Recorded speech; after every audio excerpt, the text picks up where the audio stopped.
warahmatullahi wabarakatuh. Waalaikumsalam.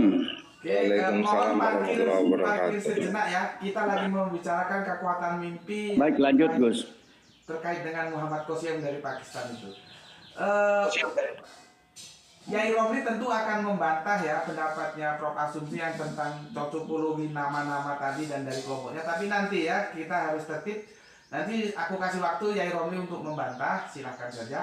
Sekarang giliran Kang Soleh. Monggo Kang Soleh, waktu kami persilahkan. Ya baik, makasih guys. Saya tidak bisa memonis langsung ya. Saya akan menunggu hasil ya. Karena perilakunya nanti seperti apa gitu maksud saya. Kalau Allah memang menghendakinya, dia akan melakukan sesuai apa yang dimaksud di Al-Quran tersebut. Artinya tindakan perilakunya beliau. Kalau memang nanti 1, 2, 3 bulan ini tidak ada perkembangan dalam reaksi kehendak Allah itu, berarti itu jelas mutlak tidak asli atau tidak murni gitu. Itu dari sudut pandang saya melihat perkembangan hasil reaksi dari perilaku perbuatannya nanti gitu.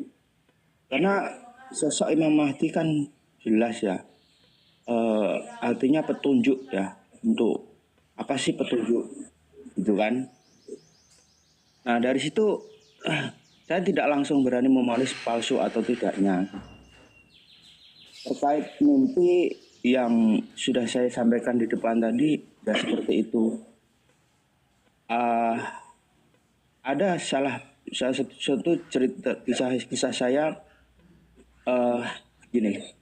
Ketika saya berbuat melalaikan ibadah sholat, melalaikan perbuatan baik, muncullah mimpi itu mengingatkan saya itu udah melalui batas, artinya kelewatan ya, artinya perbuatan saya gitu. Makanya ada salah satu sosok mengingatkan coba kembali gitu. Ada kata kembali gitu. Maksudnya kembali apa? Kembali ke perbuatan yang baik. Waktunya sholat-sholat, waktunya kerja-kerja, waktunya berbuatan baik, lakukan perbuatan baik. Nah itu siapakah yang mengingatkan itu? Apakah kehendak Allah? Apakah salah satu dari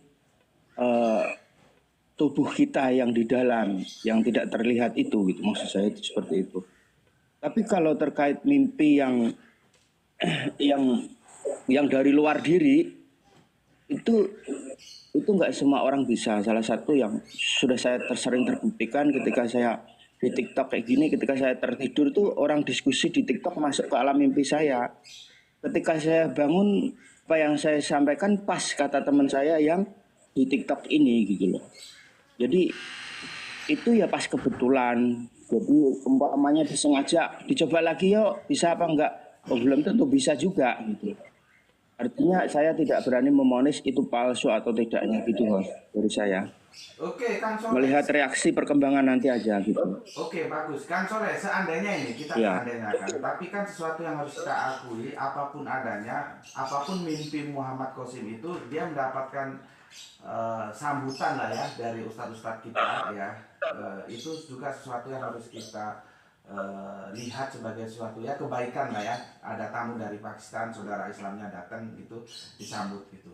Nah pertanyaanku, karena kamu itu kan bersifat ya bagus juga ya, wait and see, melihat dan menunggu. Seandainya nanti ternyata publik katakanlah tidak semua tentu ya akan menjadikan sebuah perpecahan pendapat nanti ya. Ada yang menerima bahwa mimpi-mimpi Muhammad Qasim itu menjadi sesuatu yang bisa dipegang sebagai pijakan kebenaran gitu. Jenengan gimana posisinya? Tetap menerima atau menolak? Kalau memang itu kehendak Allah saya terima. Oh, sulit. Seperti apa yang diinginkan Allah gitu sebagai petunjuk gitu. Oke. Terima kasih. Seperti apa yang dikehendaki Allah saya terima ya. Seperti tindakannya tadi gitu, sesuai petunjuk yang diinginkan oleh Allah enggak gitu. Oke. Terima kasih Kang Soleh. Nah ini sekarang giliran Maha Guru. Kalau Maha Guru sejak awal sudah menolak, sedangkan Kang Soleh kalau itu kehendak Allah, kalau Kang Soleh dia wait and see, melihat dan menunggu dulu. Oke, Maha Guru, silakan disampaikan tanggapannya sebelum ke Yai Romli. Maha Guru, mute-nya dibuka Maha Guru. Oke, silakan Maha Guru. Ya, sebentar, minta waktu bentar. Oke, Maha Guru, mungkin ke Yai Romli dulu. Yai Romli, sudah jelas sekali yang disampaikan oleh Prof tadi. Masing-masing kelompok akan mengklaim bahwa Silakan. Imam Mahdi itu dari kelompoknya, gitu. Seperti Yai Romli mengatakan dari Tijani dan tadi menyebutkan karakteristiknya. Itu juga harus dipertimbangkan. Nanti jangan-jangan justru tidak mempersatukan umat, membelah umat. Bagaimana Yai Romli? Monggo, waktu dan tempat kami persilakan. Nggih, matur nuwun. Jadi saya pertegas sekali lagi bahwa berdasarkan referensi yang saya baca, pertama bahwa dalam kitab Al-Faidhur Rabbani merupakan salah satu kitab induk dalam Thariqah Tijani, di mana Thariqah Tijani adalah salah satu thariqah muktabaroh dari 360 thariqah. Jadi kalau sudah muktabaroh berdasarkan dalil, maka semua kitab dan ajarannya juga muktabaroh. Di dalam Faidhur Rabbani disebutkan bahwa Al-Mahdi al-Muntadhar akhul lahum fit thariqah. Jadi Al-Mahdi yang ditunggu-tunggu nanti kelahirannya di akhir zaman itu adalah saudaramu di dalam thariqah ini, thariqah Tijaniyah. Nanti beliau adalah menjadi pembesar thariqah Tijaniyah yang akan dibaiat di antara dua rukun itu. Itu persoalan dalilnya sudah cukup. Ya, yang terakhir bahwa berkaitan dengan Muhammad Qasim al-Pakistani, kalau memang beliau sendiri menyatakan saya tidak pernah mengklaim atau mendeklirkan diri sebagai Imam Mahdi, maka saya yakin mimpi-mimpinya itu bagus, namun bukan sebagai Imam Mahdi al-Muntadhar, gitu loh. Bisa jadi sebagai yang lain, pemimpin yang lain atau apa, begitu loh. Jadi menurut saya, karena berdasarkan banyak referensi Muhammad Qasim itu tidak tepat, tidak cocok disebut Al-Mahdi Al-Muntadhar Al-Hasani At-Tijani, maka tidak ada kaitannya positioning Al-Mahdi Al-Muntadhar Al-Hasani At-Tijani dengan Muhammad Qasim. Di samping karena pernyataan Muhammad Qasim sendiri, saya bukan Al-Mahdi apa begitu, dan secara dalil memang tidak berkenaan dengan beliau kalau sebagai Imam Mahdi. Banyak ciri-cirinya. Jadi menurut saya memahami Imam Mahdi itu lebih gampang karena ciri-cirinya banyak, yaitu keturunan Imam Hasan misalnya, namanya sama persis, nama ayahandanya sama persis, terus berkuasa di bumi ini 5, 7, 9 tahun, terus pernah mengimami sholat di mana makmumnya baginda Joshua Hamisiyah Yesus Isa bin Maryam alaihi salatu wasalam. Jadi pernah nanti memimpin perang akhir zaman. Jadi semua ciri-ciri itu mengarah kepada satu sosok. Karena semakin banyak ciri-cirinya, maka sosok itu semakin mudah dikenali, gitu loh. Dan saya sangat yakin bahwa beliau itu Al-Hasani At-Tijani. Karena apa? Karena kalau Al-Hasani itu di samping lepas dari gonjang-ganjing nasab, dan Al-Hasani lepas itu. Dan banyak ulama Al-Hasani, syurafa Al-Hasani itu ya memang nggak lepas dari gonjang-ganjing tuduhan nasab itu. Seperti siapa? Profesor Dr. Said Muhammad Alwi Al-Maliki Al-Hasani At-Tijani. Beliau itu dan ayahnya adalah pembesar Thariqah Tijani. Gitu loh. Jadi ya saya rasa mencari Imam Mahdi Al-Muntadhar dengan banyak sekali ciri-ciri, ya, baik fisik atau perilaku, itu lebih mudah daripada mempersoalkan nasab seseorang, gitu loh. Ya begitu saja. Jadi pandangan saya, kalau memang Muhammad Qasim Al-Pakistani itu sudah menyatakan saya bukan Al-Mahdi yang dijanjikan atau yang akan turun di akhir zaman, ya sudah lepas dari percakapan kita, karena kita banyak dalil, banyak referensi. Imam Mahdi ciri-cirinya banyak dan itu tidak berkenaan dengan Muhammad Qasim Al-Pakistani. Begitu abahku, lanjut. Oke, gini nih Ramli, itu lepaskan menurut panjenengan, Ya. karena panjenengan menggunakan parameter torikoh yang jenengan pakai, ya. Tapi untuk teman-teman lain, Referensi.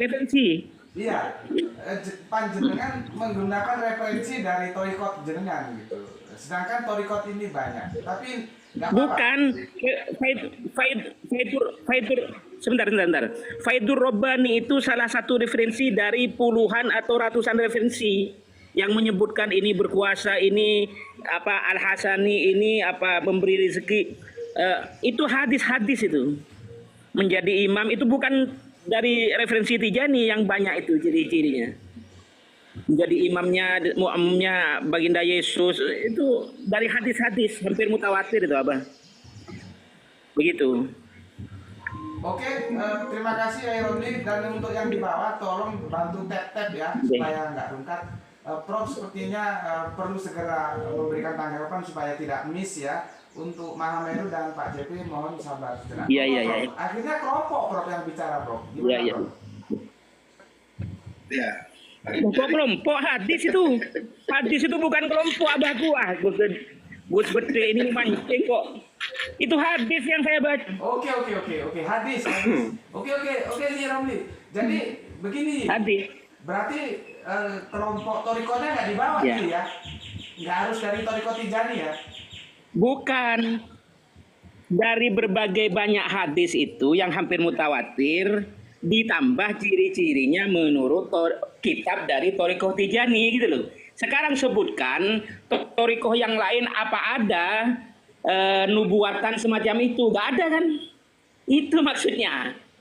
Jadi dari berbagai referensi kitab hadis yang banyak, referensi dari Tijani itu sebagai penguat saja, pendorong saja. Karena di Thariqah yang lain gak ada nubuatan seperti itu kan, begitu abahku. Tapi pandangan ini bukan pandangan kelompok, ini pandangan hadis lah. Itu abahku. Begitu, lanjut. Oke, assalamualaikum Mak Koli, Gini. tolong parkir sebentar ya. Terima kasih Romli sudah klarifikasi tadi ya, karena Gini. aku menyimpulkan tadi sepertinya jenengan masih tetap menggunakan parameter Tijani gitu ya, tapi ya nggak apa-apa ya, tadi sudah diklarifikasi, matur nuwun.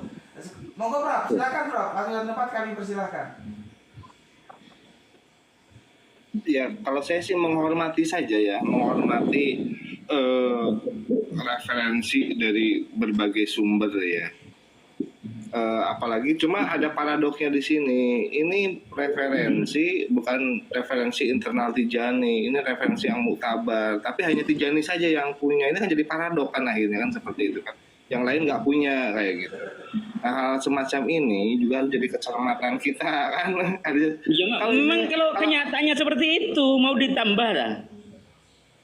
Nah, apa ya nggak tanya. Lo jangan dinilai paradok. Kalau yang ada di Tijani sampean menilainya paradok, itu menantang namanya. Jangan begitulah kalau diskusi. Jangan menilai. Jangan menilai, Prof. Oh, iya. Ulama siapa yang menilai bahwa itu paradok? Kan sampean saja, sampean bukan ulama. Iya benar, saya saja. Saya kan Jangan begitulah. Pakai referensi aja kalau bicara. Kan nggak ada ya, kan dia udah bilang yang lain nggak punya referensinya. Tetapi sampean negatif menilainya sebagai paradok. Gak ada ulama ahli hadis yang menilai bahwa referensi dari Tijani atau hadis yang lain tentang Al-Mahdi itu adalah paradok. Itu yang saya tentang. Iya. Penilaian paradok itu loh. Kan saya dari awal saya bilang saya hormati apapun. Iya, tapi jangan dinilai paradok. Oke. Kalau menghormati dinilai paradok itu kan bertentangan sampean itu. Oke, sebentar. Ini Prof, mungkin diksinya Ya. diperhalus Prof, jangan paradok Prof. Apa Prof, silakan. Diksinya diperhalus dikit gitu. Monggo Prof. Iya, begitu Gus Pak. Iya. Sebentar, Tijani itu apa sih Bang? Pengertian Tijani itu. Thariqah Mu'tabaroh, bagian dari 360 Thariqah. Mu'tabaroh. Muktabaroh maksudnya tarekat yang diakui begitu, yang di Itu maksudnya gimana tuh? Tijani Mu'tabar itu maksudnya gimana?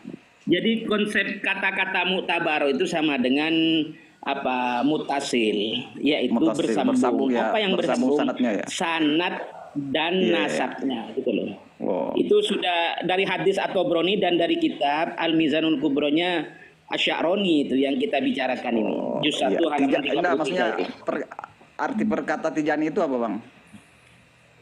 Oh, Tijani itu suku. Oh, suku dari ibunya Syekh Ahmad bin Muhammad bin Al-Muhtar At-Tijani. Suku Oh, itu nama suku Tijani itu Kayak Al-Qadiri itu, Al-Baghdadi itu ya nama suku orang. juga itu. Iya, Suku Syekh Abdul, Oke, namanya sudah. Abdul Qadir. Sudah, jangan- Sukunya. Oke, terima kasih. Jangan sampai melenceng ya. Diskusi kita kali ini adalah kekuatan mimpi yang itu berbasis pada kedatangan saudara kita dari Pakistan Muhammad Qasim tentang mimpi-mimpi Muhammad Qasim yang itu berbicara tentang eskatologi akhir zaman yang nanti ya kayak Imam Mahdi. Kalau yang Tijani tadi itu kan bukan menjadi menu diskusi kita, cuman itu disampaikan karena kita harus hormati Yai Romli ini ada dalam penggiat Thariqah Tijani ya. Jadi bukan itu diskusinya. Nanti Kang Makoli akan saya kasih waktu ya, Anda bersikap seperti apa terhadap mimpi-mimpi Muhammad Qasim ya, apakah diterima atau ditolak, itu kan semua berbicara tentang akhir zaman. Tolong sabar dulu ya. Monggo Kang Pro. Oke, ini Yai Romli ya, nih dengar baik-baik ya. Siap, Bro. Karena Yai Romli ini bagaimanapun sudah saya anggap seperti guru, saya klarifikasi istilah paradok ya. Iya, iya. Ya, terima kasih, Bro. Terima kasih Saya biasa klarifikasi ini begini. paradok. Iya. Jadi Iya, iya. itu mungkin referensi yang baru dimiliki oleh Thariqah Tijani yang belum tersosialisasi secara luas ke semua kalangan atau semua pihak ya. Jadi bukan paradok ya, tapi mungkin belum tersosialisasi ke berbagai kalangan referensi itu. Baru dimiliki oleh Thariqah Tijani, referensi yang tadi udah disampaikan, yang dianggap sebagai referensi yang tabar kan kayak gitu. Tapi benang merahnya kan seperti ini. Terkait Muhammad Qasim, Yai Romli sepakat dengan saya kan, berarti Muhammad Qasim ini memang sudah tidak bisa lagi diidentifikasi sebagai Al-Mahdi tadi, kan seperti itu. Sepaket, Prof. Bagus ini, iya. Prof baru bagus. Iya dong, nanti saya dianggap suul adab lagi sama guru gitu. Enggak. Bukan profesor saya kok. Profesor saya gimana? Nah, Oke, terkait terima kasih Prof sudah apakah diklarifikasi. nanti terkait oh ya udah ya udah gimana lanjut apa gimana atau sudah Lanjut aja. Yang penting Prof Romli sudah bisa menerima ya, nggak apa-apa. Nanti Prof dilanjut Prof. Aku harus berbagi waktu dengan. tapi lanjut dikit Oh ya mau oh, Iya, Profesor itu. oh ya udah silakan. Profesor saya itu. Oke, monggo Ustadz Jepri sebelum ke Maha Guru Ustadz Jepri. Prof, kok nggak ada suara, Nek? Silakan Gus, lanjut yang lain Gus. Iya, Ustadz Jepri, mohon jangan di mute. Halo, ada suara nggak? Gus Betik Ada, ke mute apa jelas, gimana ada, Gus? Bang. Gus Betik ke mute apa Suara Gus? jelas. Enggak, Oh, Gus Betiknya yang ke-mute. enggak tak mute. Ustadz Jepri. Halo, Gus Betik. Oke, sekarang Waduh, ke Maha kalau Guru. kepalanya, Oh itu. kalau Imam Mahdinya yang ke-mute ini, gimana anak buahnya ini? Sudah. Ustadz Jepri, lagi travel kali ya. silakan. Loh, Ustadz Jepri. ada kakek sepuh tapi ganteng ya? Ya, tadi Iya makanya saya. tadi kakek ya. Kok gak saya ngomong kakek? ini hampir andai kan tadi bisa main potong-potong itu ya. Saya langsung potong itu Bang Prof itu Gus. Saya murid dua-dua dari Gus Romli kok begitu. Nggak, biasa itu. Ada kalanya murid bebas itu kan menggoda gurunya. Tapi beliau Iya, guru iya. kita kok, profesor kita itu. Tapi enggak, setidaknya jadi pelajaran buat Ustadz Jepri ya, agar hati-hati bikin istilah loh. Kita berhadapan dengan guru ini makanya. Gus Petik, silakan Gus Petik. Monggo, bagaimana pandangan jenengan terhadap mimpi-mimpi Muhammad? Ya jenengan aja Pak Jeffrey. Apa betul? Kekuatannya seperti apa, Monggo Ustadz Jepri? 100% tidak percaya. 100% tidak percaya. Ini semuanya dalam konteks maksud dan tujuan. Ada U di balik B ya. Saya justru teringat kalau mengenai ada klaim-klaim begini ya. Saya justru teringat dengan kasus 1979 ya di Masjidil Haram. Ya, bagaimana serangan-serangan pembunuhan yang terjadi dalam konteks politik yang mengakui bahwa di dalam pasukan itu ada Imam Mahdi. Nah, hal ini kan ada pelajaran buat kita semuanya ya. Tidak terlalu mudah begitu, apalagi tidak kita kenal siapa dia sebelumnya. Ya, dalam perjuangan di dalam Islam pun kita tidak kenal ya secara global. Ya, bahkan saya lebih condong mengatakan Imam Mahdi itu adalah Habib Rizik. Ya, dia sudah berjuang mengenai Islam, dia sudah perlihatkan perjuangannya melawan dan memperjuangkan Islam di Ambon dan Poso, dan juga bagaimana perjuangannya di Moro. Ini luar biasa kalau kita melihat ya, karena ciri-ciri khas seorang pemimpin itu harus begitu, ada tahapannya gitu. Dan itu nampak secara global. Bukan hanya tiba-tiba muncul. Nah, kalau ada yang tiba-tiba muncul itu, nah itu ada U di balik B, ada maksud dan tujuan di balik itu. Jadi seakan-akan kita ini sudah, Imam Mahdi ini sudah menjadi suatu bahan politisasi. Ya, bagus. Dalam kelompok-kelompok tertentu, dalam memperbodohi dengan maksud dan tujuan dalam kelompok-kelompok itu. Gitu saja Gus Betik ya, garis besarnya yang saya sampaikan. Terima kasih. Assalamualaikum warahmatullahi wabarakatuh. Lanjut. Profesor baru ini. Lanjut. Ya, oke, terima kasih. Sekarang Mahaguru sudah di tempat. Kalau belum ke Kang Makoli. Mahaguru? Iya. Silakan. Iya. Silakan. Ya. Silakan. Giliran sekarang. Iya. Baik. Jadi terkait dengan masih mimpi ya. Ya, seperti kita ketahui bahwasannya presiden harus menggantungkan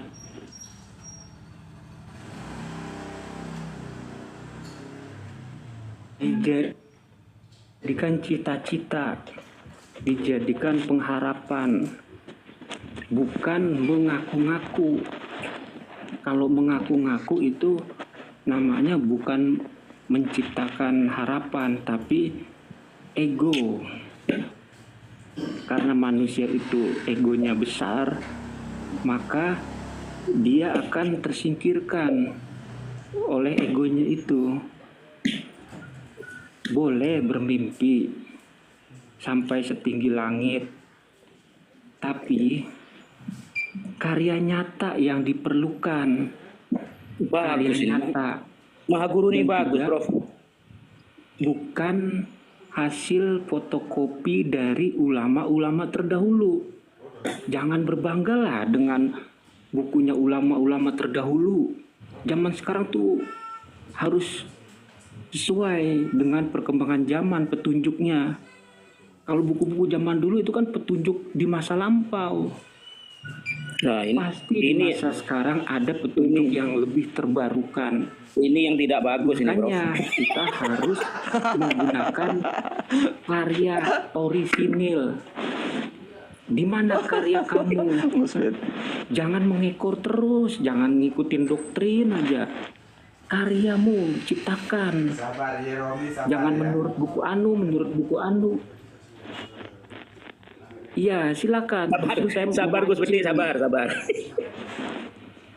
Ciptakan karya sendiri. Sekian, terima kasih.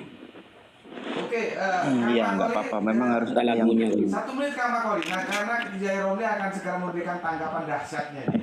Kang Makoli 1 menit sebelum itu Pak Joko. Oke, begini Bang, mengenai masalah berita Qasim itu saya sendiri sangat meragukan itu sampai ke titik nadir. Waduh. Saya sangat meragukan berita itu. Namun berita-berita tentang eskatologi itu langkah baiknya kalau kita baca pendapat-pendapatnya Syekh Imran Hussein. Itu sangat rasional dan sangat masuk akal tentang itu, mengenai eskatologi itu. Adapun pernyataan Mahaguru tadi tentang masalah ulama tidak perlu membanggakan karya-karya ulama terdahulu, bagi saya itu pendapat yang sangat salah. Karena pertama, ilmu itu bersifat estafet. Tidak ada pengetahuan yang kita dapatkan sekarang termasuk dalam ilmu pengetahuan sains apapun kalau bukan karya-karya orang terdahulu. Sekali lagi pengetahuan itu bersifat estafet. Tugas kita adalah menyambung dan mengembangkan pengetahuan itu, bukan mematikan, begitu Mahal Guru ya. Saya kira itu aja sih Bang yang bisa saya sampaikan. Silakan dilanjut yang lain. Mantap. Nanti ya Romli, sabar ya Romli ya. Karena buku-buku lama harus disingkirkan katanya Bang. Oke, Pak Joko. Sabar. Silakan. Kabar. Pak Joko. Silakan Pak Joko. Terima kasih. Yang lagi. Gimana? Salam buat Pak Jeffrey ya. Ini memang menarik ini kalau kita bahas masalah Muhammad Qasim ini. Karena beliau yang saya baca di websitenya itu menyampaikan bahwasanya Allah Subhanahu wa Ta'ala dan Rasulullah menyuruh aku melalui mimpi untuk berbagi mimpiku dengan yang lain, dan hanya itu yang kulakukan. Jadi jangan salahkan aku, rahmat Allah adalah untuk semua orang dan segalanya. Aku hanya ingin menjadi sahabat Allah dan tidak lebih. Hanya Allah yang menjadi wakil, yang maha penjaga aku. Ujarnya dia di dalam websitenya muhammadiyahqasim.com. Jadi kalau ditengok lahirnya aja pada 5 Juli tahun 1976, ini saya khawatir ada pihak-pihak tertentu yang mendoktrin seluruh umat Islam ya di seluruh dunia, didoktrin oleh orang-orang yang tak bertanggung jawab untuk meyakini bahwa dia menjadi Imam Mahdi. Tapi secara akal saya lah, ini pribadi saya enggak harus orang lain. Saya memang tidak yakin dan tidak percaya karena turunnya Imam Mahdi kita tahu sendiri, Dajjal itu harus turun duluan begitu Pak Gus. Terima kasih. Saya sudahi dulu. Lanjut yang Terima kasih. Sebentar ya, sebelum ke Yai Romli, sabar Yai Romli. Penunggang kuda 1 menit tanggapan Anda tentang kekuatan mimpi yang terkait Imam Qasim, tentang Muhammad Qasim. Penunggang kuda silakan, atau tempat kami persilakan. Iya, terima kasih. Assalamualaikum warahmatullahi wabarakatuh. Ya, ada Gus Romli di sini, guru kita bersama. Tadi saya dengar ada sedikit obrolan santai bincang dengan Pak Prof Asumsi ya, ini saudara saya nih, ada Bang Jeffrey juga. Ya terkait ini tertulis di situ artinya judulnya kekuatan mimpi ya, jelas mimpi punya kekuatan tersendiri lah ya. Masing-masing punya kekuatan tersendiri tergantung siapa yang bermimpi. Saya setuju dengan apa yang disampaikan tadi, sudah sampaikan semua ini. Sangat setuju apa yang disampaikan dengan Bang Jeffrey dan Bang Makoli. Nah, setuju. Saya rasa saya tidak perlu kasih pendapat yang berlebihan karena sudah disampaikan tadi semuanya. Saya cuma menanggapi Pak Makoli. Bagaimana kalau seandainya bukan menanggapi ya, sekedar bertanya saja. Kalau seandainya Mama Gufron juga menyampaikan suatu mimpi, karena ada Makoli di sini, mungkin ada kaitannya dengan Makoli itu ya. Begitu saya dulu dari saya. Selanjutnya ke Gus Romli dulu. Iklan dulu Gus Romli. Terima kasih. Monitor Gus Romli. Iklan dulu. Coblos ini siapa? Ya kita dengar Gus Romli dulu. Ya. Oke. Gus Romli. Iklan dulu lah Gus. Iya. Oke, Romli. Ayo saya dah. Belum. Ya, iklan dulu Gus. Penunggang kuda, terima kasih atas tanggapannya. Yai Romli dan Mahameru, silakan kalau mau langsung ditanggapi. Aku kasih waktu, silakan Yai Romli. Tadi Mahameru bilang itu buku-buku lama itu harus disingkirkan, dogma-dogma yang nggak jelas itu. Yai Romli, silakan memberikan tanggapan. Nanti Mahameru boleh langsung menyanggah tanpa harus menunggu komando dari aku biar nggak putus. Monggo, silakan Yai Romli.